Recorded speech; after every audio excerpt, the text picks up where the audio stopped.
بسم اللہ الرحمن الرحیم۔ یہ تقریر آخرت کے تعلق سے ہے،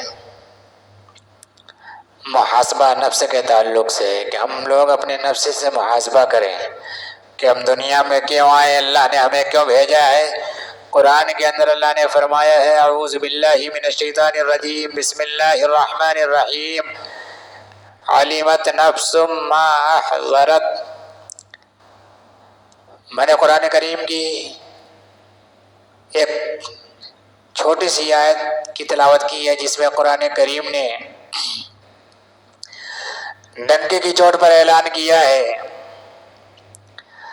اور کھلے طور پر آگاہ کیا ہے کہ ہوشیار ہو جاؤ، یعنی ایک وارننگ دی ہے کہ ہوشیار ہو جاؤ، ان قریب ایک ایسا دن آنے والا ہے جبکہ یہ پوری کائنات ختم ہو جائے گی، پہاڑ روئی کے گالوں کی طرح اڑیں گے، ہر ایک شخص اپنے پروردگار کے روبرو پیش کیا جائے گا، کیا شاہ کیا گدھا، کیا امیر کیا فقیر، ہر ایک رب ذوالجلال کے سامنے تھر تھرا رہا ہوگا، تمام رشتے ناطے ٹوٹ جائیں گے، سالہ سال کی محبت شیشے کی طرح چور چور ہو جائے گی۔ ایک دوست کہ جس نے اپنے محبوب کے لیے سب کچھ قربان کر دیا تھا جو نبی ہو جائے، کیسا وقت ہوگا وہ جب کہ ماں اپنے دودھ پیتے بچے کو بھلا دے گی، سورج بالکل قریب ہو جائے گا اور رب ذوالجلال اپنی پوری جاہ و جلال کے ساتھ موجود ہوگا۔ یہ ناتواں کمزور انسان اپنے کیے ہوئے اعمال کا حساب دینے کے لیے دست بستہ اللہ رب العزت کے سامنے کھڑا ہوگا۔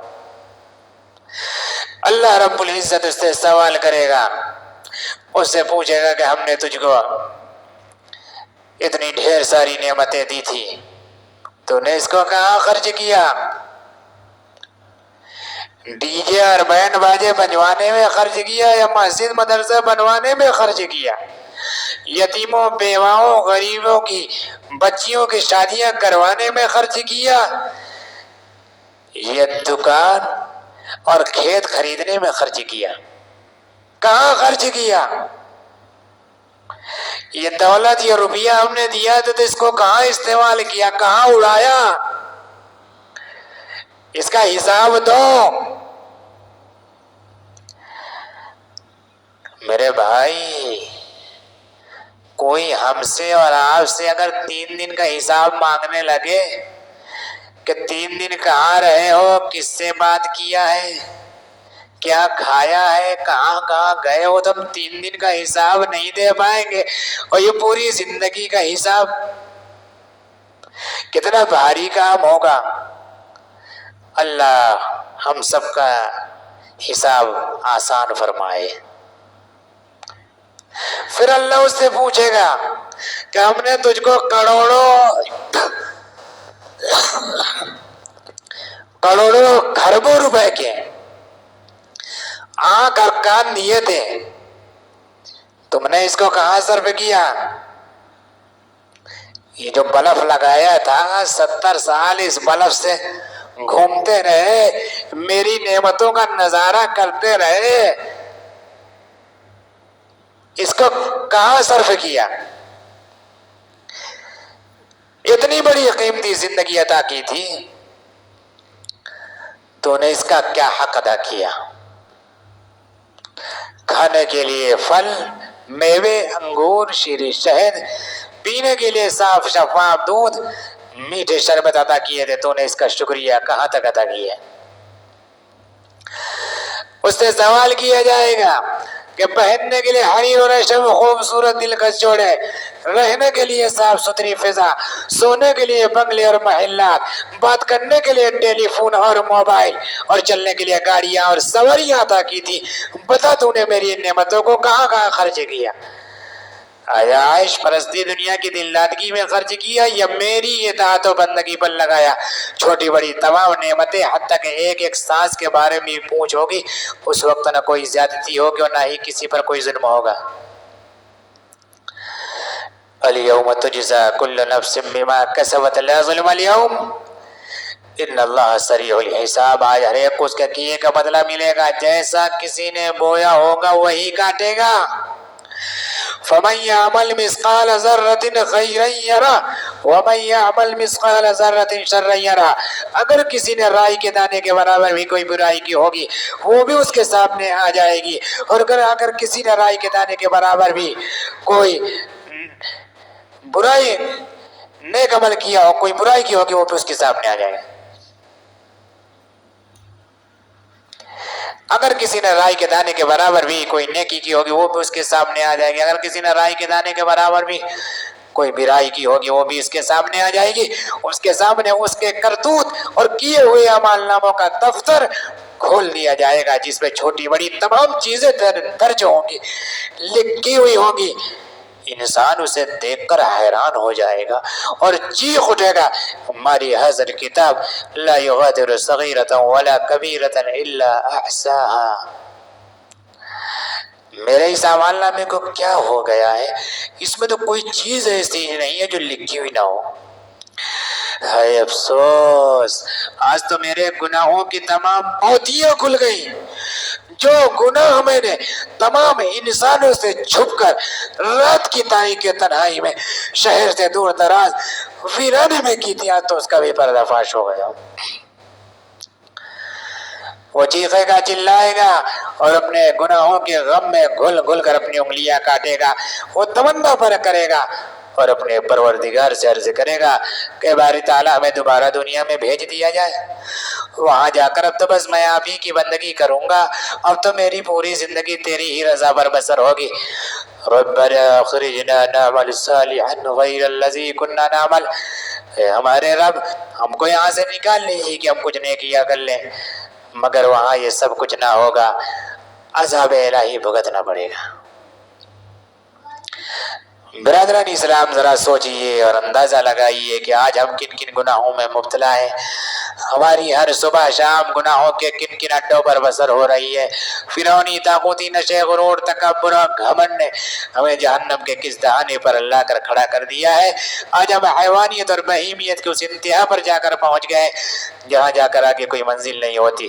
شراب نوشی، جوا بازی، بے حیائی، چوری ڈکیتی، جھوٹ بہتان، الزام تراشی، غیبت، چغل خوری، زناکاری، عیاشی، عصمت دری، نام و نمود، فضول خرچی، نمائش و آرائش، نہ جانے کیسے کیسے خرافات اور کیسی کیسی برائیاں آج ہماری زندگیوں کا حصہ بن گئی ہیں۔ پیار و محبت، بھائی چارگی، رحم دلی، اخوت و محبت جیسے الفاظ تھا وہ ہمارے لیے بڑے اچنبھے کی بات ہو گئی ہے۔ حیرت اس پر ہے کہ ہم یہ ساری چیزیں بے خوف و خطر کرتے ہیں اور اس کے جواز کی دلیلیں بھی قرآن و حدیث سے نکالنے کی کوشش کرتے ہیں۔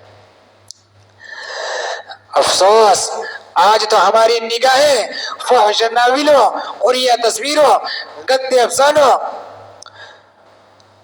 رومانی لٹریچروں کو ڈھونڈتی ہے۔ قرآنی الفاظ اور اس کے دل فریب ترجمے، احادیث نبوی کی ہدایتیں، صحابہ کرام کے بے شمار خزانے آج ہمیں اچھے نہیں لگتے۔ آج ہمیں اگر موقع مل جاتا ہے تو ہم پیسے دے کر، جھوٹے وکیلوں کے ذریعے جھوٹی گواہیاں دلوا کر، ہم بڑے ڈھاٹ سے مقدمہ کر کے کورٹ کے ذریعے دوسروں کی زمینیں ہڑپ کر لیتے۔ پڑھو بخاری شریف کی حدیث، حضرت عائشہ صدیقہ رضی اللہ عنہا سے مروی ہے، من ظلم قید شبر من الارض فإنه يطوقه يوم القیامة من 7 ارضین۔ اللہ کے نبی نے فرمایا کہ جس کسی نے ایک بالشت بھر زمین ظلمن کسی کے لیے ہوگی تو اللہ تعالیٰ قیامت کے دن اس کے گلے میں اس جیسی 7 زمینوں کا طوق لٹکائے گا۔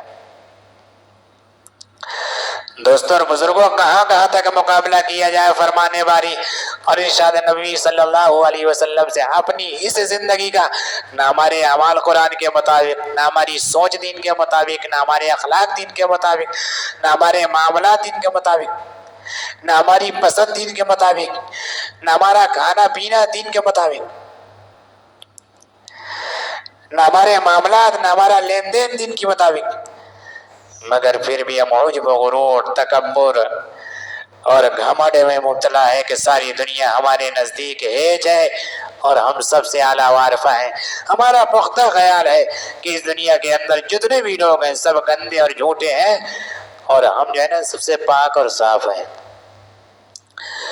دوستو، یہی عجب و خود پسندی ہے جو انسانوں کو برباد کر دیتی ہے، تباہ کر دیتی ہے۔ یاد رکھو نہ ہمارا مال ہمیشہ رہنے والا ہے، نہ ہماری صحت روز رہنے والی ہے، نہ ہماری جوانی روز ساتھ دینے والی ہے۔ ارے ہم نے دیکھا ہے کہ خدا کے ایک طوفانی سیلاب نے انا ربکم الاعلی کہنے والے فرعون کو بحر قلزم میں اس طرح ڈبو دیا کہ اسے کوئی رونے والا بھی میسر نہ ہوا۔ جس نمرود نے غریبوں کو خون سے نشاد کا ساغر حمری تیار کرایا تھا، اللہ رب العزت کے محض ایک اشارے نے اس کے مضبوط قلعے کو اس طرح اکھاڑ پھینکا کہ دنیا میں ان کا نام تک لینے والا کوئی باقی نہ رہا۔ افسوس ہم نے اس جسم پر راتوں دن محنت تو کی جو آج نہ کل مٹی کے کیڑوں کی غذا بن جائے گا، مگر اپنے پہلو میں بیٹھے عدو اور خون کے پیاسے دشمن اپنے نفس سے نجات پانے کی کوئی شکل تلاش نہ کیا۔ ہم نے اپنے اس دشمن کی طرف کبھی کوئی توجہ نہ کی، مگر اس نے جو کچھ مانگا ہم نے اس کو فوراً حاضر کر دیا۔ امام غزالی رحمت اللہ علیہ نے کیا ہی خوب کہا ہے کہ بھلا سوچو تو صحیح کہ اگر کوئی شخص اپنے دامن کے نیچے ایک زہریلا اور کالا سانپ چھپائے بیٹھا ہو جو فنکار مار رہا ہو اور اس کو ڈسنے اور ہلاک کرنے کے ٹوہ میں لگا ہوا ہو، اور یہ شخص تو اس کی پرواہ نہ کرے اور دوسرے شخص کے منہ سے مکھیاں اڑانے اور پنکھا جھیلنے میں مشغول ہے، بتاؤ اس سے زیادہ احمق اور بیوقوف کون ہو سکتا ہے؟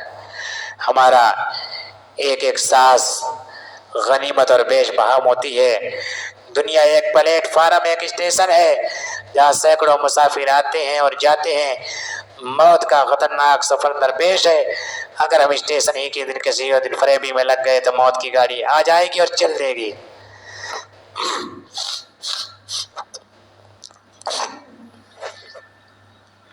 پھر ہم اپنے ناکامی نامرادی پر روتے چیختے چلاتے رہ جائیں گے۔ اس لیے میرے دوست اپنے رب سے دعا کیجئے اور اس سے اپنے شریر نفس کی اصلاح کی درخواست کیجئے۔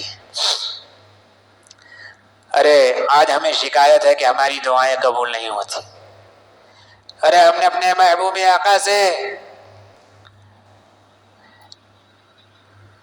آج ہمیں شکایت ہے کہ ہماری دعائیں قبول نہیں ہوتی ہیں۔ بہت سے لوگ تو دعا مانگنے کا جب ٹائم آتا ہے تو ہاتھ ملتے ہیں۔ ارے وہ ملنے کا ٹائم نہیں ہوتا، ملنے کا ٹائم ہوتا ہے، اس لیے ڈھنگ سے مانگا کرو۔ ہمارے ہاتھ سینے کے سامنے ہو، یہ نہیں کہ ذہن کہیں اور ہے، ہاتھ مل رہے ہیں اور ملنے کا ٹائم ہوتا ہے۔ آج ہمیں شکایت ہے کہ ہماری دعائیں قبول نہیں ہوتی۔ پھر آج ہمیں شکایت ہے کہ ہماری دعائیں قبول نہیں ہوتی۔ ارے ہم نے اپنے محبوب آقا سے رات کی تاریکی میں، تنہائی کے عالم میں اپنے نرم بستر سے اٹھ کر دعائیں کب مانگی؟ ارے ہم نے اپنے میٹھی میٹھی نیند کو کب قربان کیا؟ ہم نے اپنی مناجات کو کب پیش کیا؟ ہم نے اپنی ساری بے اور بے چینیاں اللہ کو کب سنائی؟ اب وہ کرم کی اللہ سے ہم نے بھیگے کب مانگی؟ ہم نے اپنی غفلت و بے ہوشی کا اقرار ہم نے اپنے اللہ سے کب کیا؟ ہم نے اپنی لاپرواہی کے اقرار ہم نے اپنے اللہ سے کب کیا؟ ہم نے اپنی کوتاہیوں کی بخشش اللہ سے کب چاہی؟ ہم نے اپنے اللہ سے محبت اور غیروں سے نفرت کا اظہار کب کیا؟ ہم نے اس کے سامنے، اپنے اللہ کے سامنے اپنی اصلاح کے لیے پھر سے نیا عہد و پیمان کب باندھا؟ ہم نے اپنے اللہ سے اپنے آپ کو ایک قیدی اور مجرم بنا کر کب پیش کیا؟ ہم نے اپنے اللہ کے سامنے اپنے من کے مندر اور غرور کے بت کو کب توڑا؟ ہم نے اپنے اللہ کے سامنے اپنے جرم کا اقرار کب کیا؟